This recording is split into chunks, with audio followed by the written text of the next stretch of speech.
What's up guys, welcome to Daily Refinement. In today's video we're going to talk about the question of the day, which is why do most resellers fail? Now it's going to come down really to just one thing, which is the failure to understand nuance. So I'm going to give you guys an example. So let's say I list this pair of Jordan 4 golf shoes at $100 free shipping. Some customers might consider that a good deal for shipping. I could list the same pair of shoes for $87 plus $13 shipping, and that might be a discounted rate that you pass on to the customer. So let's say this pair of shoes actually costs $14 to ship to the customer, but because you have a discounted eBay rate, you could do $13. So you give your customers your discounted eBay rate. So they feel like $13 is a much better deal than $14 and they trust you, versus maybe $100 free shipping. They may think that that number, the initial number of $100 is higher than the $86.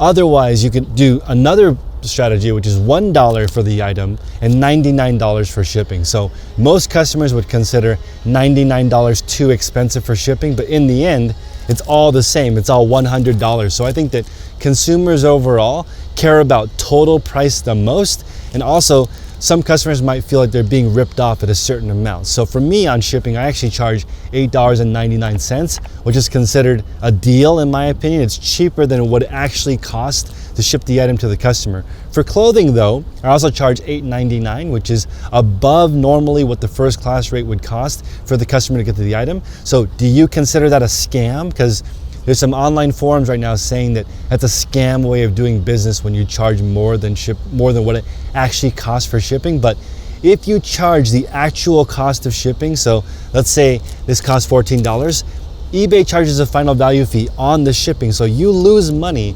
charging the customer exactly what it actually costs. So what is actually fair? I think it's up to you as a seller to determine what your specific customer thinks. It's not up to what you think. It's up to what the customer thinks is fair or not fair, and actually causes them to pull the trigger. There are so many resellers looking for one way of doing business and they don't understand any nuance. Those are the sellers that are going to get crushed, and they're going to be eliminated in the future because there's always exceptions. If you're charging $10,000 for a pair of shoes, I think that the shipping charge is going to be nominal and no one really cares. If it's a really, really cheap pair of shoes that's only $10, maybe the $15 difference does make a difference. But in my opinion, overall, people spend way too much time talking about whether or not shipping should be free, $15, $9, $13. In the end, does it really matter? It just comes down to whether or not the total price is fair for the customer. And remember, people have to agree to the price before they buy. Okay, so no one's forcing buyers and holding a gun to their head and telling them you have to buy this. They have to agree to the terms before they place the order, right? You do get those buyers that say, I accidentally purchased an item, but in my experience, that's generally buyer's remorse, because accidentally checking out is not that easy. You have to commit to buy, enter in your credit card information and hit submit, because eBay doesn't have one touch click. And in the event somebody does accidentally buy honestly, why would you spend time worrying about that? All this chatter online about free shipping, not free shipping, should I have white background photos, not white background photos? People spend hours, years, months, tons of time worrying about that when that doesn't matter. If you're wondering why resellers fail, it's because they get trapped in all these nuances when it doesn't matter. It all comes down to total price, quality listing.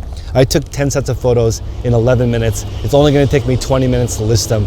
That's what I'm focused on. How many items can I get up? Am I priced competitively? Is my shipping competitive? That is good enough. So all these forums online that are wasting time discussing this, I was actually thinking to myself, if I created a forum of just people complaining, that might be my best idea ever on YouTube, because so many people care about the drama and politics of specific ideas, or this YouTuber or that YouTuber or this store or that store, when really it doesn't matter. If you list quality items at good prices, you will make a great living on eBay if that's your occupation. If you're just doing it for fun, you'll make a great for fun hobby income. So I appreciate you guys. Until next time, make progress daily.